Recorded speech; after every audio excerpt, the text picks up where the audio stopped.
like, have you ever just come to the startling realization that like you never had a chance to be normal? Like it wasn't in the cards for you? Like your deck was sufficiently scrambled before they started dealing out the cards.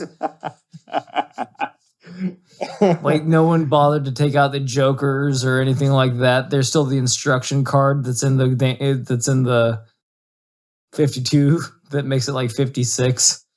So you just get like a. I'm assuming that you're asking this question because the answer for you would be yes. You do remember having a start. There was a time not too long ago. It was only a couple of years. You can only see a moment ago. You can only see it like when you've been pulled out of it for so long, and then you look back on it. I was like, oh, there was no chance of me being a normal person. It just wasn't in the cards. Like my deck of cards was mixed up with like some of like those XXX cards and like a bunch of different cards. Like there was red cards, blue cards, XXX cards. Like there was 96 cards in my stack of cards, and there's no way I was supposed to play a fair game. I have not had that realization until right now for the very first time. So thank you for that. I'm sure I won't have that to think about for the next 25 think about all the life. funny little intricacies that made you as screwed up as you are today. But sticking with your card analogy, I'm pretty sure that my deck got mixed up with like Uno cards, tarot cards, right. The little chance cards. They're not even the Monopoly. same size at this point. There's like, do not pass go, do not collect $200. I mean, so hey, listen, I can't guarantee you there's going to be a lot of continuity in that deck, the resulting deck, but I can promise you this, it's going to be entertaining. You play the best you can with the hand you're dealt. And if you've got 2 chance cards that might give you $200 on the Reading Railroad and one nude chick on one card, then you make the most out of that. But you you're double playing down. Candyland, so how you fit the square You play peg double in the down, round well, you hole, hope that they switch to Rat Trap before the game's over. I don't know. Oh, David, are we having a joint deep existential crisis? Should we get help? We might need, if there's a psychologist listening, you might want to reach out to us because we might need some serious counseling. Yeah, let's have your people get in touch with our people and we'll talk prices. Where could they find us, Dane? Well, I think we should probably tell them on the other side of the intro. That's a good idea. All right, here we go.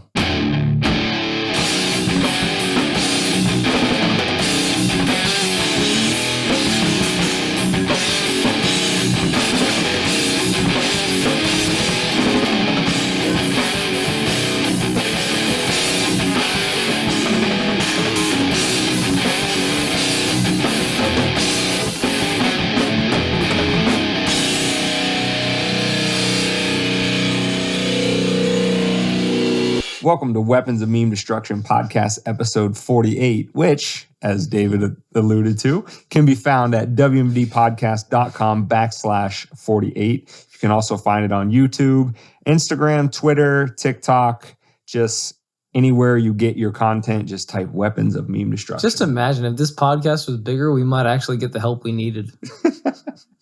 You know, no pressure to go to wmdpodcast.com and support the show. There just might be lives on the line. We don't know. The money that comes from you supporters may or may not contribute to us getting better. And maybe you think that will make the show worse. Or maybe you think we should pull ourselves up by our own bootstraps and really get into it and figure it out on our own. Well, you know what? Sometimes no government handouts. Yeah. Sometimes I think that seeing the world a little bit differently can maybe lead to some valuable insights that might help. It might make the world go round. Maybe it's just more white noise. Maybe. Or, white privilege noise. So, with white privilege noises. So the topic of this week is the fact that government is so pointless and woefully just inefficient and terrible in every single way you could possibly think of. It has somehow found a way. Hold on, let's bury the lead a little bit. No, we do that all the time. I feel like it would frustrate people. But most people aren't going to give us more than 5 minutes. They don't know what they want. We know what they want. All right. So Dane, you might be saying but government does so many good things for so many people. Like every time they stick their hands in something, it gets existentially better. It's like exponentially, not existentially. Yeah. There's a couple of X words in my head. Too many. We big had an words existential at once. crisis earlier, and this is exponentially better. Getting Right. our words all mixed up. Yeah, the English language is hard. Yeah. Anyway, exponentially better. Like, what situation isn't improved by government? You just go ahead and tell me. Tell me all Dave. the situations. Like, anytime that you need a problem solved, just introduce a little government. And by and that God, problem if it's definitely gets solved with the most expedient, another X word that is hard to do. So anyway, Dane, like if there was ever like a 3-inch putt that the government wanted to get its hands on, and all they have to do is just tap it in, make it go home. Would the weed industry be like one of them? I guess David has decided when the lead was going to quit being buried. Yeah, But, I dug it up.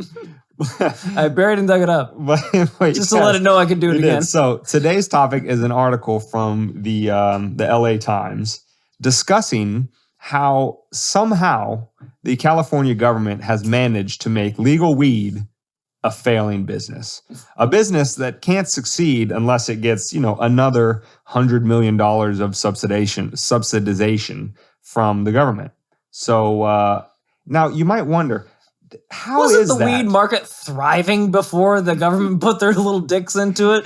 Wasn't everyone like pretty much on board? Like, weed's pretty cool, right? Yeah, I enjoy it. I mean, like, it was substantially off the books then. It was completely off the books then. Right. But I don't think that if you asked any teenager above the age of 14 or 15 at any public school ever in the history of always, hey man, you know where I can get some weed? And that you have pretty good chances that teenager's going to be my like, uncle yeah. sells it. This is usually the answer you get. So Yeah, he's making a pretty good business of it. He's living on it, actually. in an otherwise insatiable business where outright prohibition You couldn't have even to stop try it. not like I rubbed this weed in my asshole before I sold it to you, and they'd be like, "Still smells pretty dank. All right, I'll buy it from you, but at a substantially marked down fee." like not even that could keep people from buying this shit. So what has government done? It has taken a real banger of a business model You almost couldn't mess it up. You almost couldn't. and almost completely ruined The 3-inch putt. It's like all you have to do is blow on it a little bit and it'll go in. That's exactly right. So let's get into a little bit of the stories. I'm sure we'll have Fodder. a lot to say throughout this article. So California recently passed a $100 million plan to bolster California's quote unquote legal weed industry. About 5 years after voters in California said, "Hey, government, we want recreational, turn it over." 5 years, industry still isn't working. So what's the $100 million for, you ask? Well, it gives grants to cities and counties that have adopted recreational, because even though it's legal at the state level, there are some localities around California that still don't want it, and they say can't have recreational here. So the grants go to cities and counties that have already said, yes, you can do recreational here, and you can establish your businesses here. Now, where's the holdup? Well, it all comes down to the licensing system because, again, it's just the slide is not fun if you have the stickers on the side of it that say, "Don't go down this head first, little Johnny. You'll wind up with no teeth." That sign is what makes the slide fun. I will slide the slide however I want and however I think will be most epic for me to slide down it. Yeah, I mean, the more laughs and attention I get for sliding down this slide extra cool, like, listen, I'm going for it. I feel like the government could take all the laughs out of a stand-up comedy show. I feel like they'd find a way to like just take a dick joke and make it not funny. It's like, dude, I bet you're fun at parties. You're playing with a loaded, like, he's the guy, like, let's all take shots. All right, guys, all right, yeah, we're all going to take shots, but let's make sure that we drink responsibly and we can all drive home. And, like, give me your keys because I'll be the one that, oh, you're boring. Stop, just stop. And yeah, I mean, they're the quintessential, the joke of, I bet you're fun at parties kind of thing. A couple people are just talking, laughing, having a good time, and the other person. It's not funny to joke about that because there's a lot of people that get their feelings hurt about it. Like, oh god, it's like, relax, bro, relax. It's gonna be okay. We didn't. So, on that 5-year lag between voters saying we want it and the government, quote unquote, legal industry being able to do it.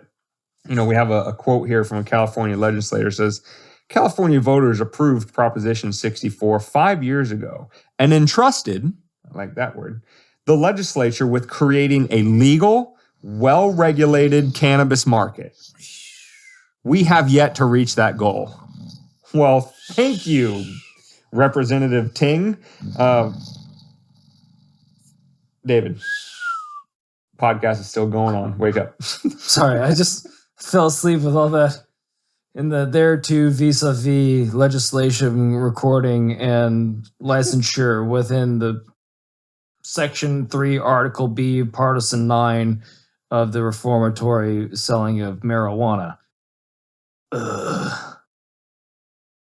Took all the excitement out of a little kind bud. I know. Just a little. Like, hey, peasants, you can have your legal devil's lettuce, okay? But you're going to pry the ability to give it to each other. Fun out of it for you. From our cold, dead hands. We're going to make you not want it. We're going to make it so onerous to get. You're going to be like, fuck it, I want something else. They could take a Victoria's Secret model and make her look like a woman out on the range. Like, you coming in now, Ted? Yes, Adriana Lima, I'm coming in now. Ring that dinner bell for all the cheering to come back so they get their vittles. So what's going on in California? Why are they making it so impossible to get your legal weed business up and off the ground? Well, you're never going to guess. And it was kind of alluded to in that last statement about a quote unquote legal, well-regulated industry or market. And the problem is they're having a hard time transition from provisional to full licensing. And the stat that's in the article is 5 years after it's been legalized, 82% of the state's cannabis licensees only held provisional licenses, not the full-blown licenses, because every regulatory hoop that you have to jump through in every respect that the regime they've set up has made it so difficult that somebody says, yes, it's recreational, it's legal, I'm going to start a legal business and I'm going to, get in on this. They can't get a license based on the regime's own rules because it takes over 5 years to get a license for a quote-unquote legal business. It's like they're trying to throttle it so much that only they can actually jump through the hoops, or their constituents that they have a privy to could jump through these legal hoops so that they can be the ones to sell it, even though that there's plenty of plausible people that have been selling it just fine without any licensure or anything else. Yeah. Making it just as exciting. And they didn't talk about this in the article, but I'm just speculating that if 82% of the quote unquote legal, well-regulated market can't even get licensure when they're trying to do everything by the book, well, then I'm not very good at math, but that seems like 18% have. And I wonder, David, do you think the 18% that have got their full licensure in this time, do you think they were the best of the bunch? Or do you think... Or knew anything about weed whatsoever? Or do you think it was just, a random? Maybe their business got picked out of a hat and the regulator said pass them on through. Or maybe is that 18% comprised of probably the most politically connected quote unquote legal, well-regulated dispensaries. That sounds very cynical. They got fast tracked. It sounds very cynical. I'm just spitballing. I'm saying I wouldn't be surprised if it was that way. Let's give them a little benefit of the doubt. It's not like they've done this before. It's not like every single aspect of government power isn't for sale. No. And not just for $5. You don't just get to throw them a Finsky and be like, okay, now I'm on your side. Let's go get these licensures. It's for a substantial fee that you got to pay to play. And once you pay to play, then you get all the other money back. So It's like you're playing. It's more like a mob, less than a government organization. Yeah, isn't it? Yeah. You got to pay reparations to be able to operate your own business. But once you can operate your own business, under the protection of this government, then you can make oodles and oodles of money, and then the lesser, the guy that actually knows the business, that can actually make this business work, they aren't privy to being able to make it work, so they fall by the wayside, and then you get the designer weed industry that that's collected into like a much smaller group of people. But wait a minute, aren't the ones that are all about well regulated and everything, aren't they just terrified? Isn't the word monopoly just like basically conjuring up Satan himself? Like, monopoly is the worst thing ever, yet everywhere you look, every time there's a legal regime instituted to run this part of the economy or that part of the economy, if not absolute monopolies, de facto monopolies end up rising because only a few businesses get to the size where they can pay to play and hire the lawyers to jump through all the legislative hoops. It seems as though. And government is supposed to what? Protect us from the monster that it created? That's what I was going to say. It's like the only monopoly that we'll allow nowadays is a government mandated monopoly. Like, you can't come up with a business. Like, look at Facebook. Facebook's the perfect example. Like, they just came up with a website that was never meant to be what it turned into be. But then we saw what we saw in 2016, in 2012. Like, they literally helped elect a president. And now who's getting called up to Capitol Hill and it being integrated into the whole government system? But Zuckerberg, the guy that created it. Right. Like, so now he's a part of it. So can we really trust Facebook? If he has enough power to elect a president, right, when he's not part of the system, and then you make him part of the system, guess what presidents you're only ever going to be given? Progressively worse ones. We're the crazy ones. We're the crazy ones for drawing analogies like this. And again, if you think, well, that's not that big of a deal, right? These are the same people that suck the fun out of marijuana. That's the whole point of this goddamn conversation. Like, you trust them with that, but they can't even get marijuana right? Something that literally you can't fuck up. And they're like, they're all shoulders. I don't know how to move this shit. It's like a candy store. A fucking 15-year-old can move this shit at large quantities at millions of dollars per rate, and you guys can't figure it out. It's like a candy store at Disneyland that goes out of business because it can't sell candy. It's like, I don't know. There's like thousands of kids walking by every day. How are we supposed to get them in? I don't know. You would have questions about that business owner. Like, I don't think this guy knows much about here's business. The first thing. Take the gray paint off your store, first of all. Maybe draw some eyes to it. Maybe get a chick out there that's just sucking on a lollipop. At least get the male population in there. For God's sake, do something. So, and it hasn't been brought up in this conversation, but I can just hear the non-libertarians and the blue-pilled libertarians, the ones that are so craving of respectability that they can't say anything remotely, outside of the Overton window. Is, let's say, oh, well, isn't it you libertarians that are just absolute business loving business worshipers, and like everything the free market and business does is just sacred? So what are you so mad about? These are just legal weed businesses that are having to play by the rules. Is it? And if we haven't said it once, we've said it 1,000 times. There is an entire galaxy of difference between cronyism and capitalism. When you are paying to play, when you are paying the government to use its monopoly on force, and that's, at the end of the day, what regulations and taxes come down to, it is comply with what we say or we shut down your business. If you refuse to shut down, then we arrest you. If you refuse to be arrested, we'll kill you. So the government's monopoly on force backs up every bit of this.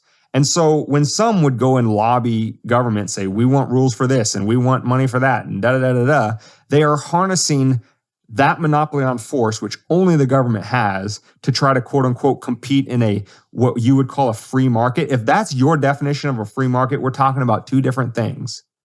So yeah, if somebody competes in a market outside of this, so the illicit cannabis industry, which is probably still thriving just as much as it was under an outright prohibition. It's a hell of a lot easier. Exactly. That's rather an important consideration to take into account. And that's why we like to highlight these kind of stories, to show you that it's not as if the libertarian way is just Mad Max style, dystopia. But it is to say that the converse of that, to collect more and more power in the hands of the state, and they get to pick winners and losers in a market, you might wind up with a completely non-existent And that's market. our whole thing, is like, this is a microcosm. This is a fun topic because it's about, it's about weed. And we get to make fun of government backers for not getting weed right. But we can extrapolate this out to like what we just did, the Facebook thing. Like, Facebook was never, we joined, and we had a whole topic, we had a whole episode on it back in the catalog about how Facebook wasn't even meant to be what it is today. But like, they can take an innocuous thing and then weaponize it to where it's the predicator of who your next leader is. So like, these topics are funny, and yes, weed is funny because weed makes you giggle, weed makes you hungry, weed makes you this, that, and the other. And again, they want to get their grubby little hands on every little thing so that they can control every little thing, but they can't even control things that don't need control. They want so much control, but they have zero credibility to it. They have zero backing to it. So like, you want to take a corporate CEO that's bought his way into owning a legal weed business, but he doesn't know the first thing about weed. He's never smoked it. He's probably looked down on people that have their entire lives. But somehow he got in on the market because, he got the inside track, and now he doesn't know how to sell it, which you could ask any 15-year-old high schooler and they'll tell you exactly how to sell it. And that's a problem. If a 15-year-old is outsmarting the people that have bought the inside track to things, then we aren't letting the free market reign. We're letting politics and shoddy back alley deals dictate where the market's going. And if you do that long enough, then it's not going to be a free market anymore. It's just going to turn into socialism, I guess you could call it. Yeah, I mean, this is kind of I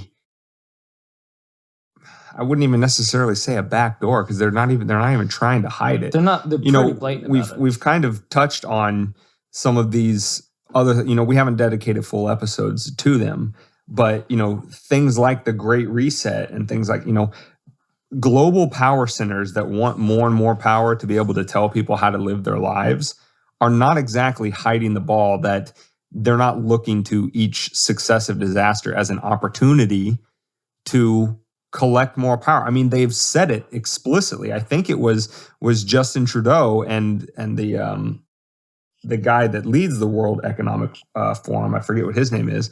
They both said very eerily similar statements about what COVID has shown them is that their plans can come to fruition in terms of getting the whole planet to act as one, to like save climate change and, contribute to everything else that's in their grand plan for the utopian society of humanity. And just for a little warning signal, what did they use for the entire planet to shut down? What was their main driving force behind everything they put out there? Fear. There you go. Yeah. Because fear and social accountability.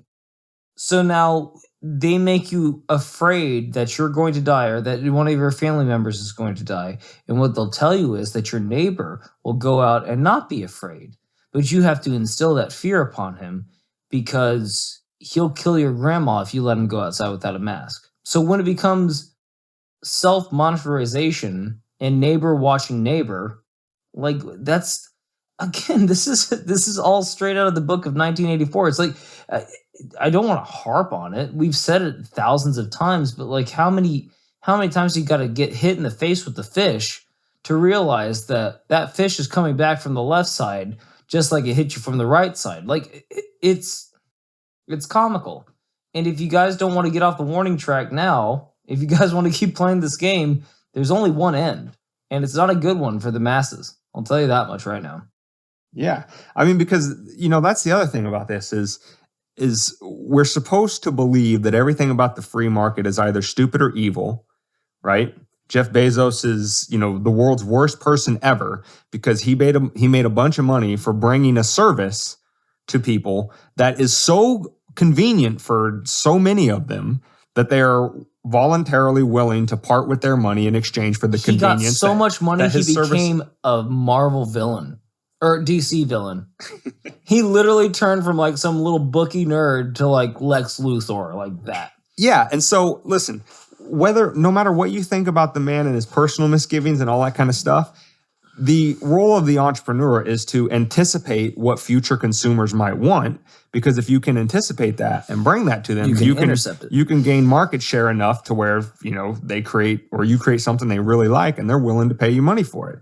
And like it or not, that's what Amazon does. I know a lot of people personally that hate Jeff Bezos's guts and yet go to the porch, the front door, and get their Amazon package on a nearly daily basis. So what I'm saying is he provided a service that a lot of people apparently like, because he doesn't have the metaphorical gun to everybody's head like government does. It says, hey, you're only allowed to buy from Amazon.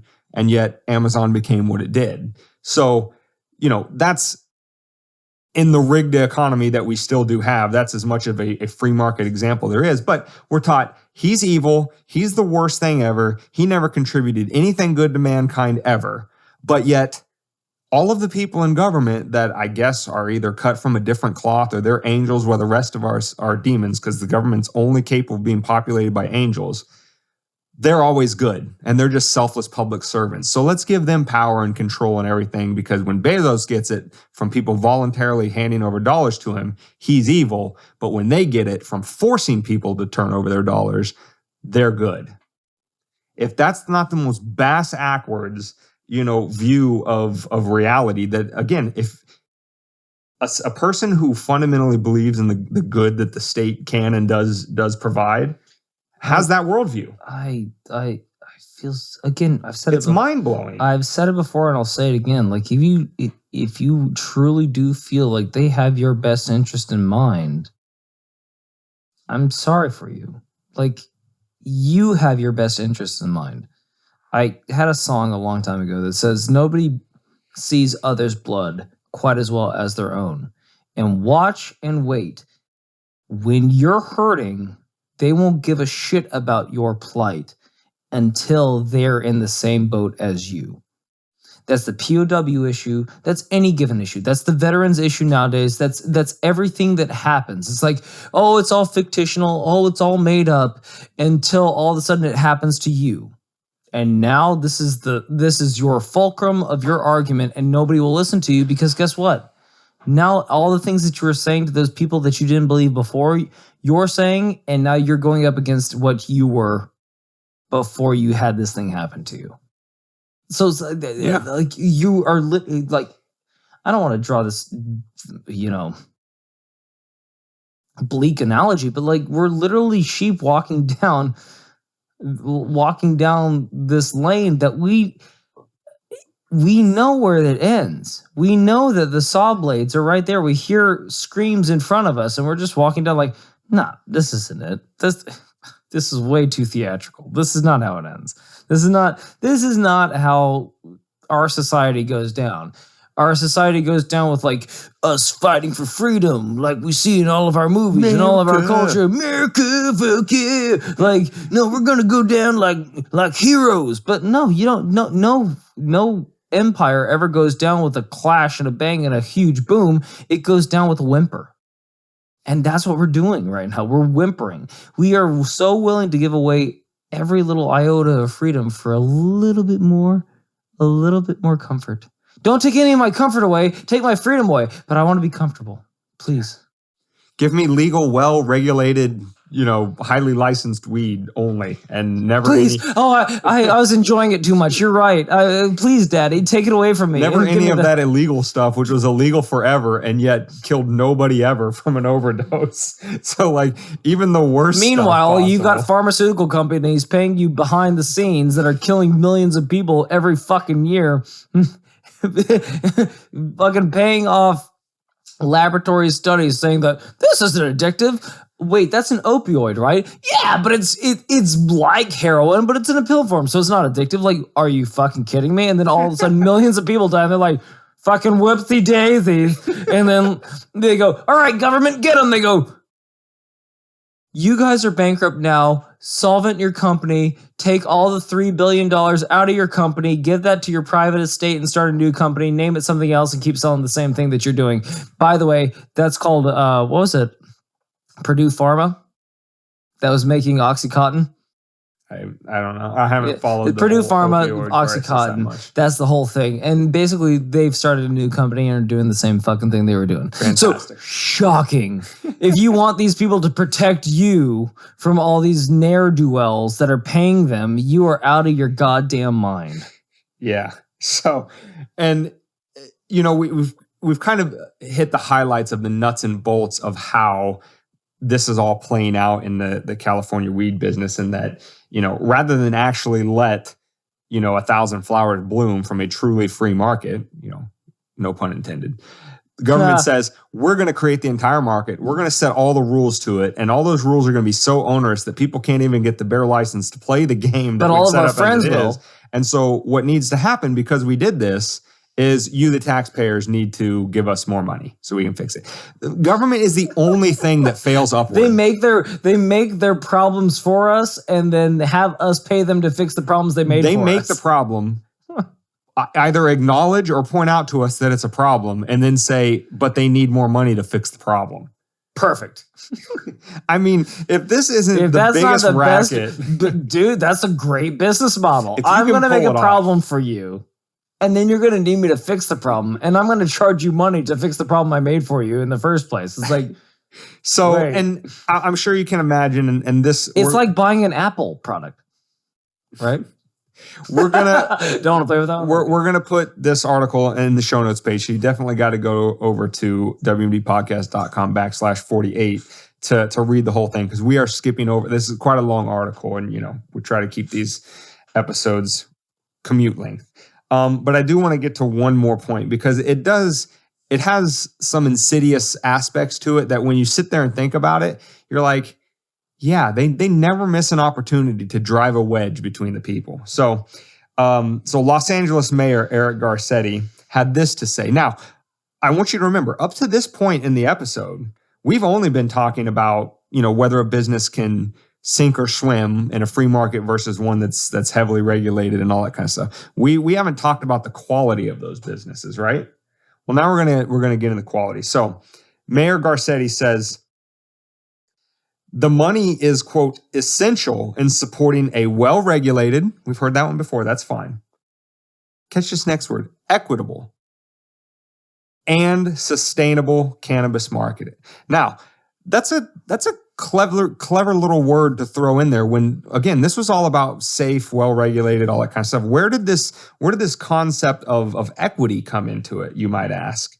Well, it turns out that some of the money, because as you know, the government money gets earmarked for different things here and there, but some of the money can be used by cities and counties that have legalized to offer equity funding to cannabis businesses owned by people of color. Now, here's the final quote, and this one is from Governor Newsom. So Governor Newsom says, the purpose of this one time... I thought he got recalled, by the way. The election hasn't happened yet. They passed where they can do a recall election, but it's not done yet. They're just gonna have okay, so this is what Newsom has to say.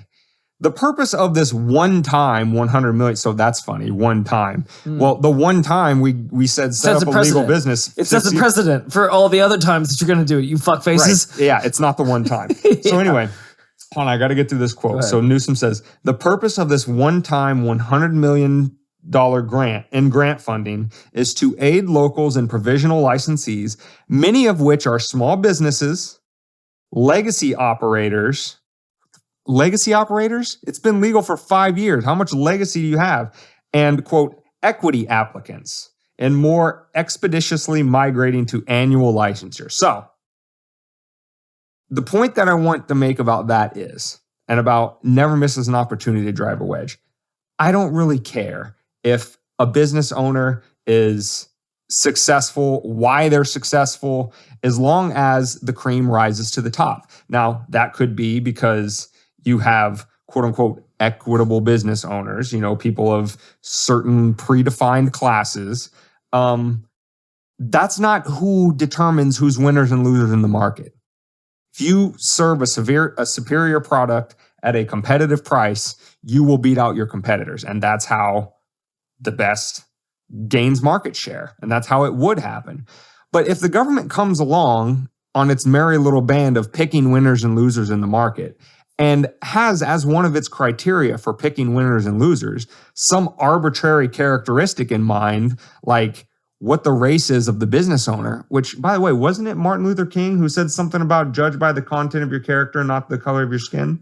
Dane, don't try to put nuance to this. The point is, we have to help out the minority communities because they're too stupid, dumb, and incompetent to help themselves. They can't do it themselves.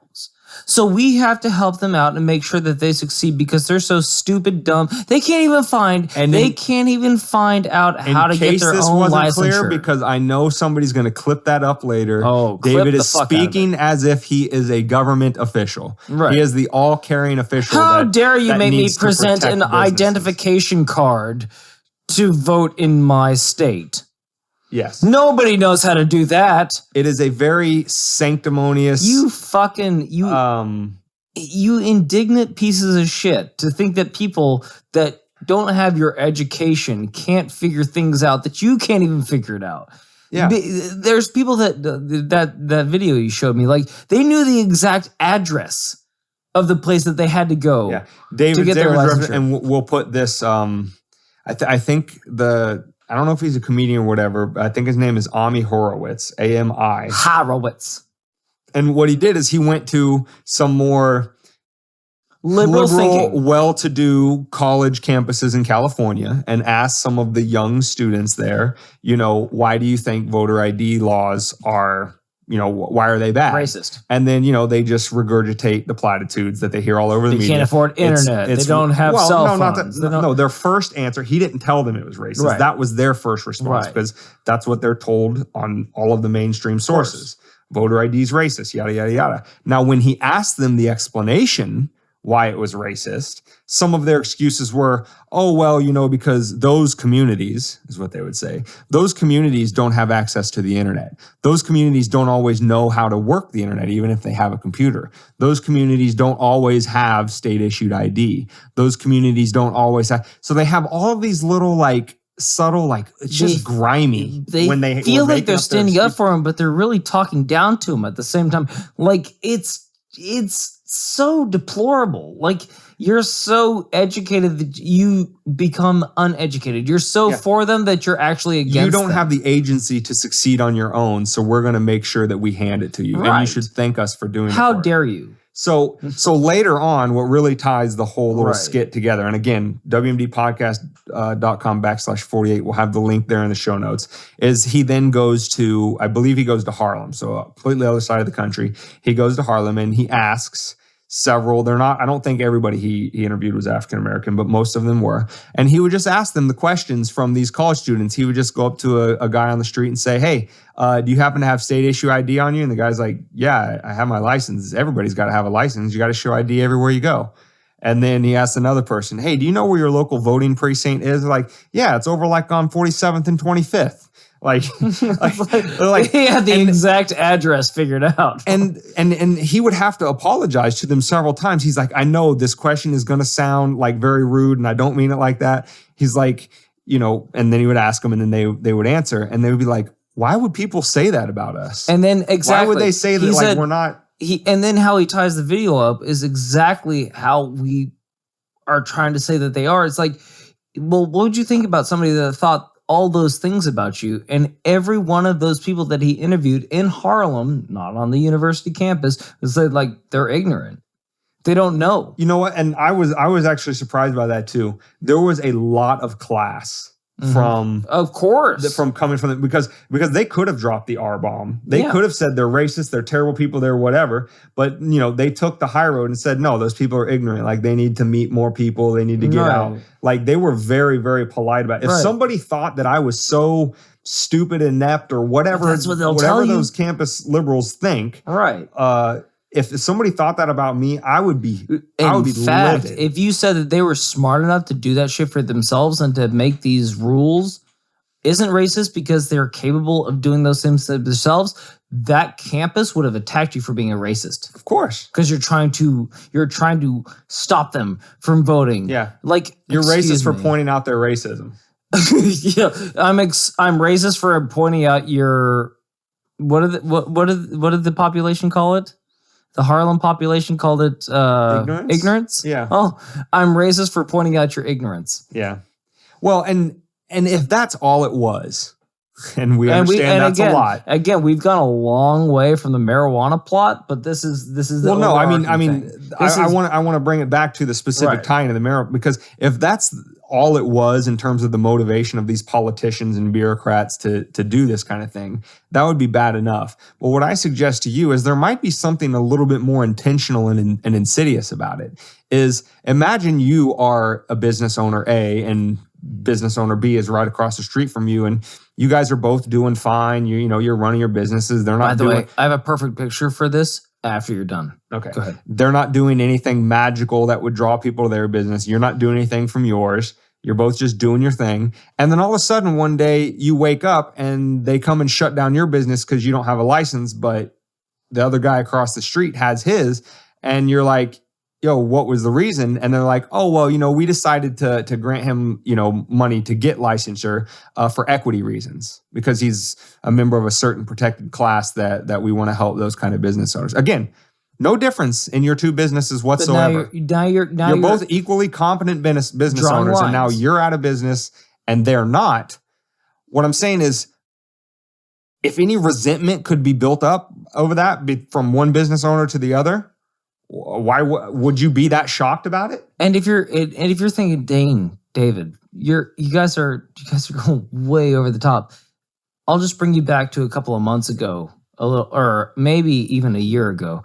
If you remember a little place called Chaz in Portland, that was the Capitol Hill Autonomous Zone. In case you didn't know Yes.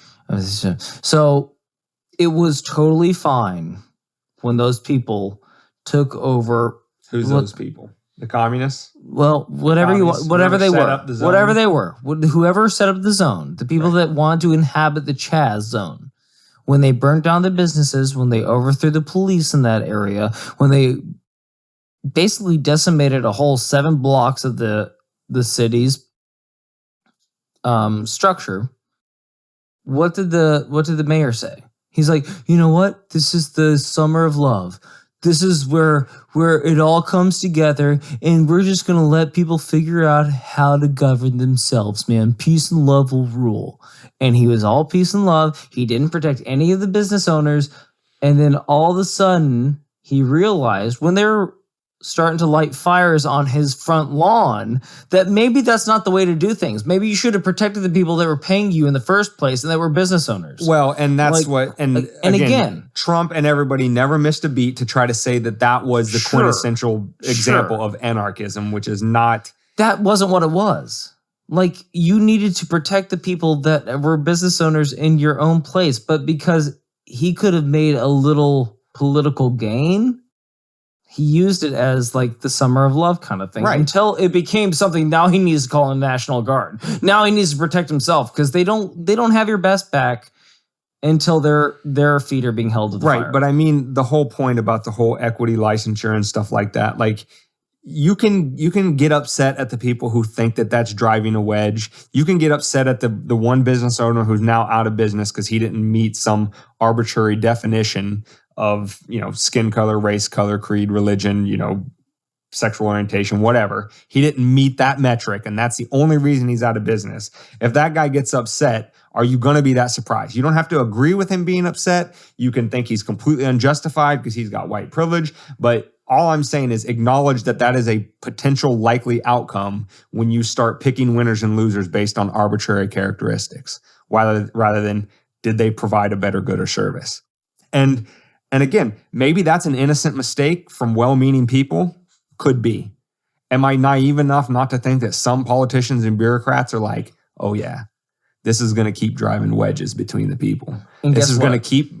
going to keep people getting mad at each other over their arbitrary characteristics instead of looking at each other and saying, hey, I think we're on the same team and we're really against the powerful one And again, that did this in the first place. once that conflict arises, they'll just use that conflict as another station for them to get reelected.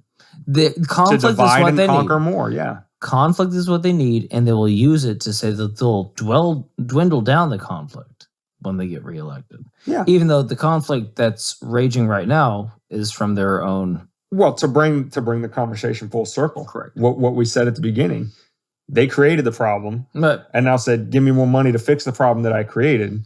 by the And way, just in this case, this is just one example of what they do to keep the wedge driven between if they us. didn't have And they'll say, hey, this is a problem now. We need to step in for us to have If some more they- police and crack some more skulls. again, the original problem they created was making it a class 1 drug.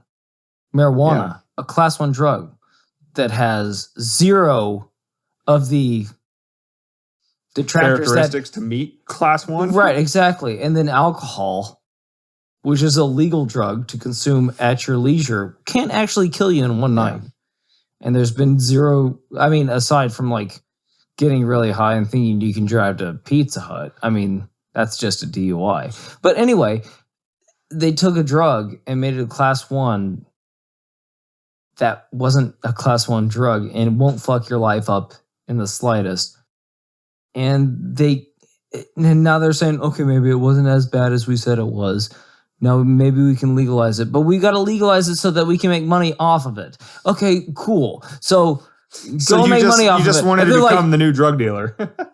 how do I make money off of this? Like you're the old guy that demanded an iPhone 27, and you're like, I had a flip phone. How does this work? Like, come on, guys. Like, it's so simple. Ask a 15-year-old. Let's get a 15-year-old in Congress as the marijuana distribution czar. Whatever the fuck he is. And we'll have this solved in 2 seconds, but it's not going to end up that way. It's going to be a bunch of 80-year-old geriatrics trying to figure out something that they have no idea about. So here's my key takeaway. Okay. Maybe just give it a little more consideration than you would in the past when you say, well, if good thing X is to come into the world, it can only come into the world at the hands of the government, right? If that's kind of a core tenet that forms your philosophical outlook on the world, I would only ask you to consider this. That if an entity can screw up legal weed, which is as unfuck-upable as possible. I'm sorry, Grandma, but I have to say that. I'm going to say it again. It's as unfuck-upable as possible. It's like, and I'm going to go crass here again. It's like trying to sell sex to a 15-year-old. It's like, my final point, dude, please? Totally. I want that thing. I don't care what shape it's in. Okay. The point I'm trying to make is, if an entity can screw up legal weed, I love you, Grandma. They probably should not have control over your healthcare, nuclear bombs, the money supply, and everything else in between. Everything that your life and what you can do with it, everything that you think government should have control over and absolutely should be out of private hands. If they can't get legal weed right, I don't understand how you're thinking they can get anything else right. It's the smallest 3-inch putt you've ever seen. It's like, people really like weed, and there's a lot of people over here that want it.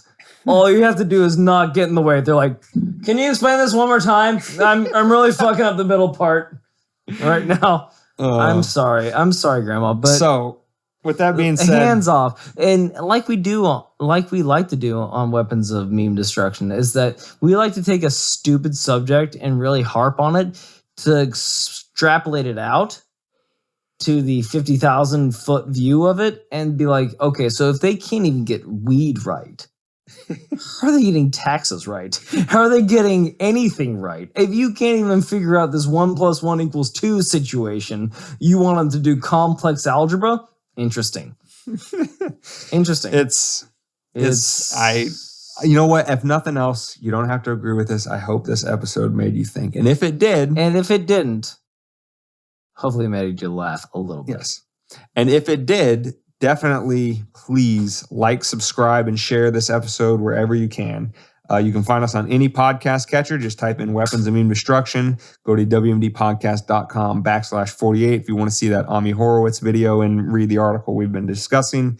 And, follow us and share our content on Instagram, Twitter, and TikTok. We are trying to build a community of critical thinkers, and we're probably going to be more successful at it than the government is with managing weed. I mean, with all of our 6 followers right now, I feel like we've got... Hey, listen, come back and check on us in 6 years, because that's how long the government's been screwing this thing up. We're only a few months in. Cut us some slack. Don't give us the New Orleans levies. And we're begging for donations on our website. We're not holding guns to people's head to pay us. Listen, just pay us willfully, but we really need the money. We're scratching our necks. We're like, baby, we love it. Don't you know it? Come on, I just need that one more hit, baby. Come on. I'm off the sauce after that. All right. I'm going clean. Well, on that note, I think we're signing off. Are we signing off? Are we signing off? We're signing off. Until next time. Love, peace, and chicken grease.